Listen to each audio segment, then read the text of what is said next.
without further ado, we're going to come into the next part of the show, which is the part where basically we're going to be doing a book review with Petrina Ten. So just briefly, just tell us a bit about what you both do, just very briefly, if it's possible, because you guys do a lot.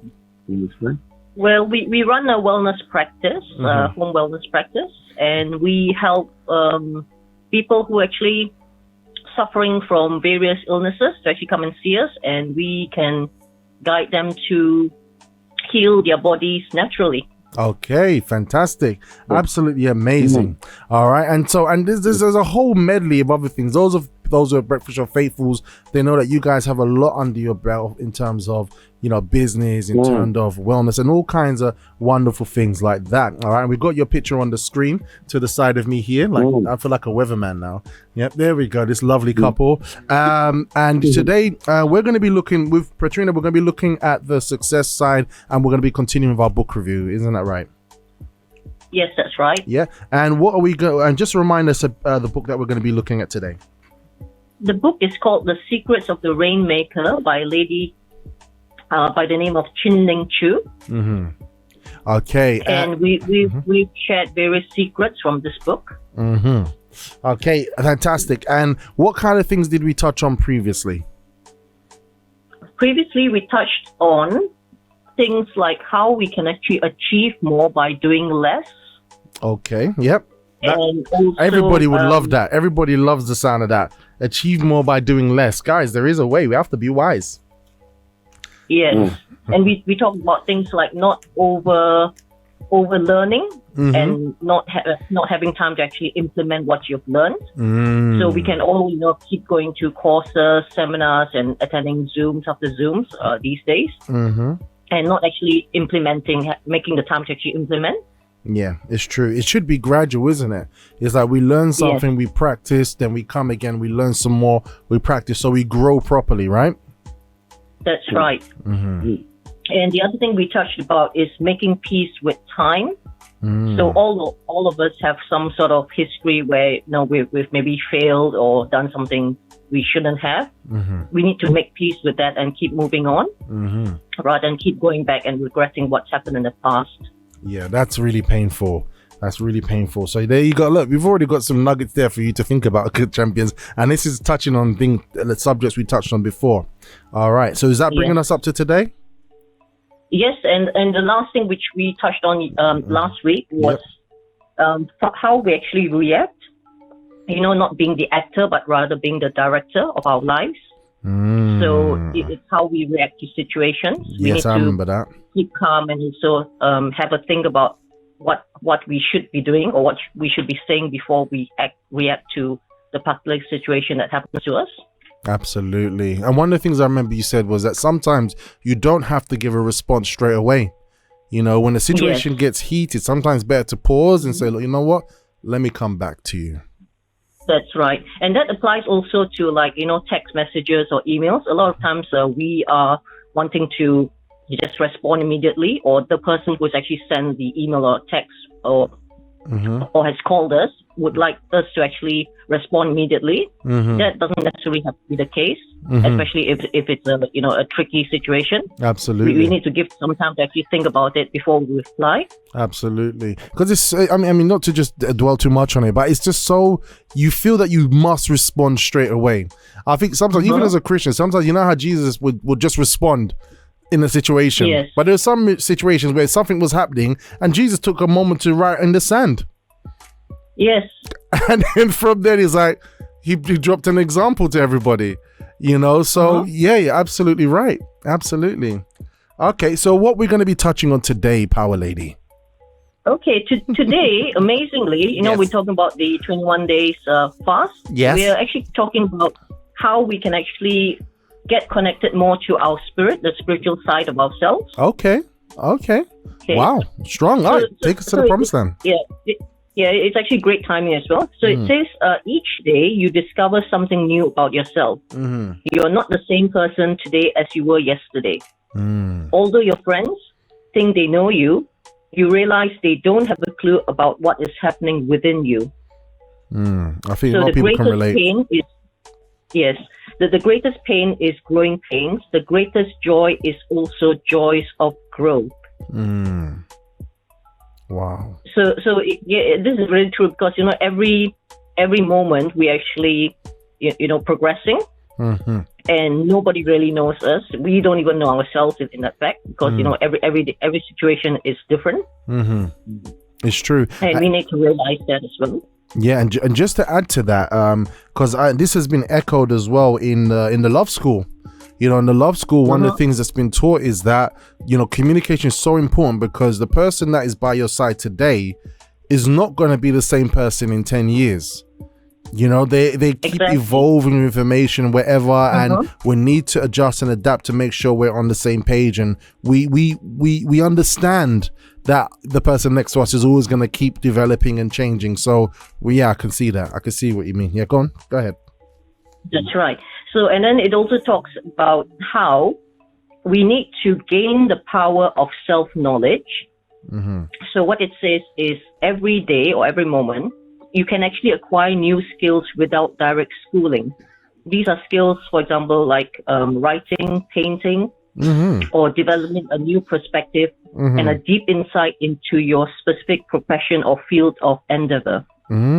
So the example is basically, if you look at, for example, children, when they first learn how to write and then they keep improving with time. So it actually talks about how we can also do this as adults. Keep improving our knowledge, and doesn't have to be always learn from school or university. These are things we can practice on our own. For example, like it raises the example of painting as well. If you're learning how to paint or draw, you can actually always improve as well on these skills without having to direct school. Absolutely. And just to echo onto that, you usually find that adults, I would say, and even young people, depending on their mindset, the moment the person has a frame of mind of, I know it all, I've been there and done that, all they are left with is ego, and their substance plateaus. Exactly. Gosh, that sounded pretty okay. Like, so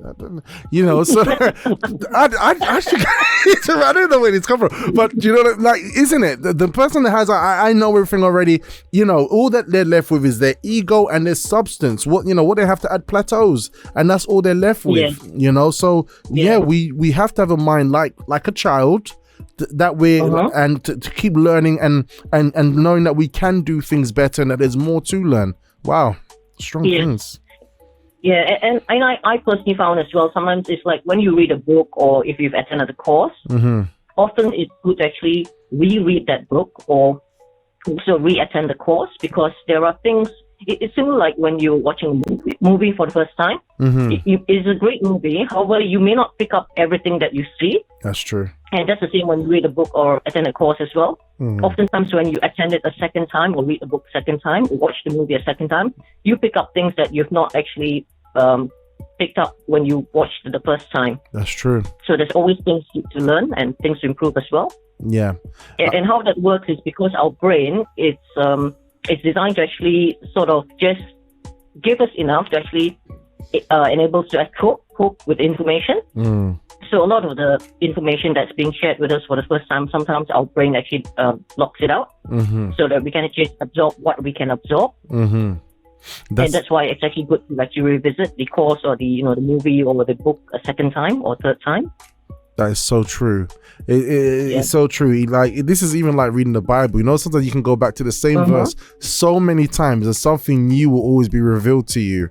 A new angle, a new development. Training, personal training. You could be in a training about a particular subject, and guess what? There'll be a detail that you never noticed before that will enhance whatever you're training about. Powerful stuff. So it also talks about, when you're trying to achieve something, be careful of the doubters or the naysayers.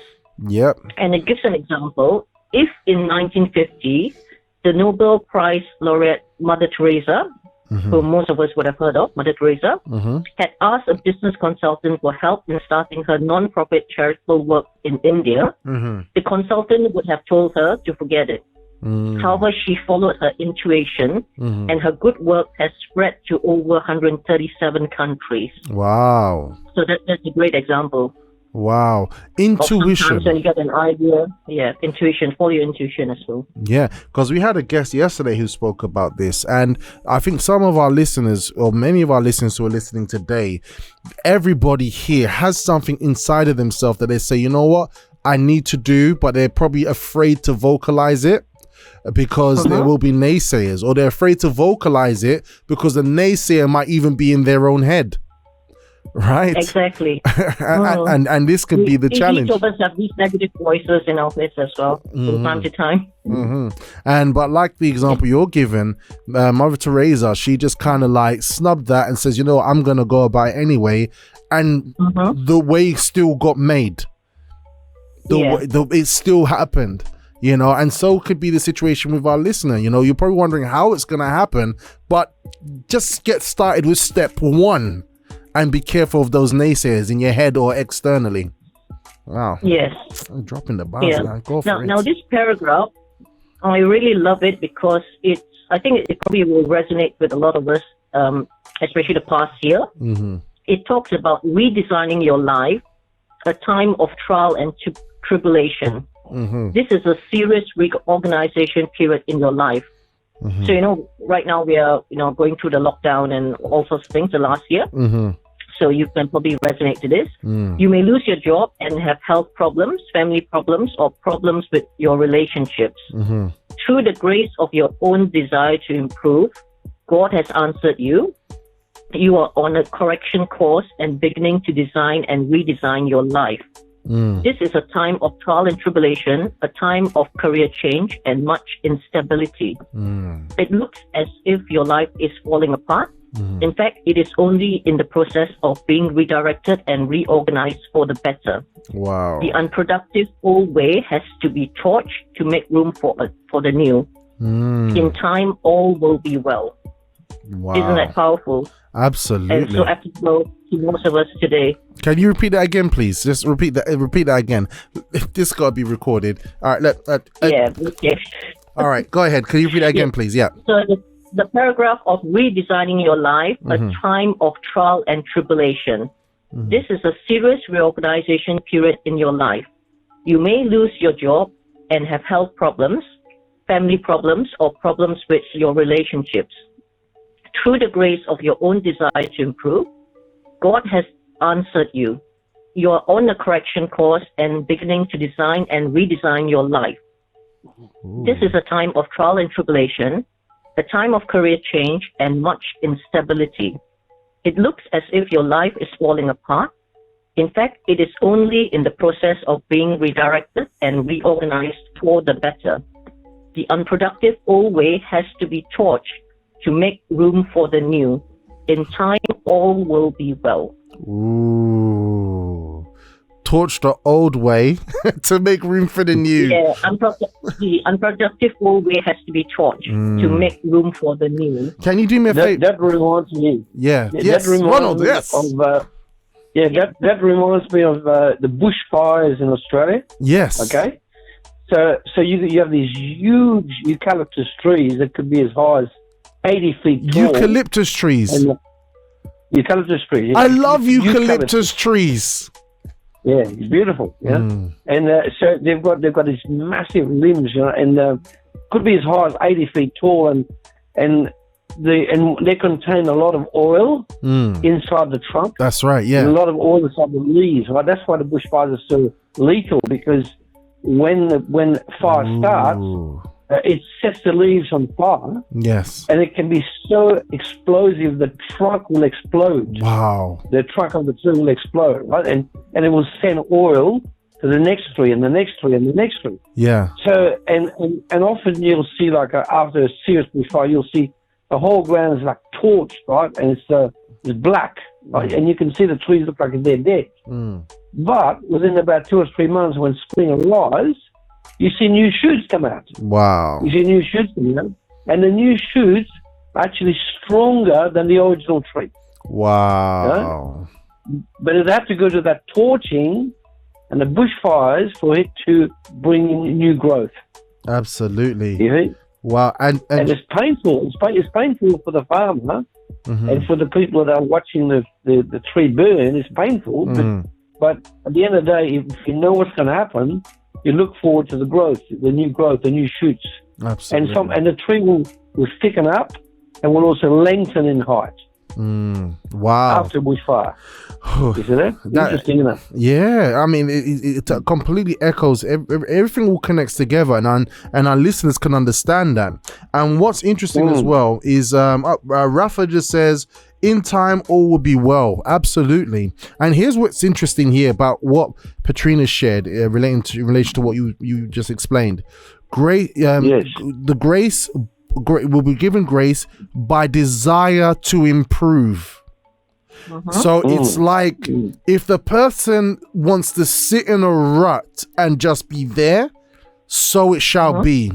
But so long as there is that desire to improve, desire to because the shoot has to push through that situation in that bushfire. The shoot has to be willing to come out. Right. So and so all that good stuff comes with the desire to improve, that all the other stuff can pass and make room for something new. Yes, absolutely. And also what's fascinating is that after my first divorce in the late 80s, it was so dramatic. I was left with 28 cents. 28. Wow. Cents, that's all. Good gosh. Quarter of a dollar. That's all I was left with, right? 28 cents. And I thought, and $700,000 in debt, right? And it was that traumatic. And the time I sat there and I said, how the hell am I going to pull out of this? I was that close to being bankrupt, right? I couldn't pay the telephone bill. I couldn't get money for food. I couldn't even buy a jar of peanut butter. But I sat down and I thought, right, this has happened. It's never going to happen to me again. And I slowly but surely built a structure where I was able to pay off creditors, pay off, all the telephone bill bit by bit. I just negotiated. And over about 3 to 5 years, and I managed to pay all the debts off. And to this day, I still can't remember exactly what happened, but the steps were ordered. They came, and one after the other, and I could see my substance build up. Wow. I was able to buy good food again. I was able to invest in assets, and I still to this day cannot tell you exactly the steps I took, but they were there. They were there. Exactly. That's the crazy thing about it. The dilemma comes, the situation comes, but the way you're just walking the steps as they are revealed in front of you, isn't it? But you take the step because there is a desire to improve, the situation or to improve oneself, and the steps start to be revealed one after the other as you go along. Correct. Petrina, can you do us a favor? Can you WhatsApp or Telegram me that page with that thing? Because this is really powerful. Definitely. Please just send it to me, and we're gonna highlight it or something like that. It says here, Miss Francesca says, "Wow, Petrina, that is powerful and amazing message. I hope Robert share it with the listeners." Yeah, we're live, Miss Francesca. All right, and Ep6 says, "When we are in Christ, we need to trust the process. Things work together for good. Remember." Wow. Exactly. Absolutely. All right. What else you got for us? I think we need to take a bit of a time out. Yeah. Oh, actually, no. Do you think we'll be able to recap? We'll be able to sum up in the next 3 minutes? Yes, of course, definitely. Yeah. And then we can go on to Ronald after. Yeah. Yes, definitely. So basically, this chapter is talking about getting in touch with our spiritual side. And how we can actually start gaining the power of self-knowledge, practicing what we already know and improving it, such as writing, painting, or developing, a profession or reading your Bible that we like as well. Reading the Bible. Maybe I haven't picked up that thing's collecting dust in the corner. I need to read it. You should do it, right? Or things like that. Yeah. Yeah. And then how you need to avoid naysayers. It could be your friends, family, colleagues, or even, like you say, the voices in our heads occasionally when it comes to not saying that we can't do anything. And how Mother Teresa has actually proven a good example as well. How she actually achieved getting her good word spread to over 137 countries. And also talking about that paragraph, which I just shared, that we may now be maybe going through a challenging situation in our lives. However, we need to see it. One of my mentors keeps reminding us that, when whatever situation that we go through, the secret is really to manage your state. So instead of, just looking at, like, for example, Ron about the bushfire, when the fire is going on in our lives, you need to really keep calm and manage your state, because if you're busy running around and trying to, scream and shout and, just panic, then you're not going to be able to put out the fire. So we're gonna die! Yeah, I just had to illustrate that. It just came to my head. So yeah. So that's the gist of what I've shared today, and obviously next week I've got a few more tips. All right, guys. So look, that was Petrina sharing with us Secrets of the Rainmaker. Our success book for today. And what's the subject we'll be covering next week, Petrina? Next week we'll continue with a few more secrets, and it talks about being like fearless and resilience as well. Woo! Being fearless and resilient. Yes. Yeah, we're going to need that in the current climate that we're in.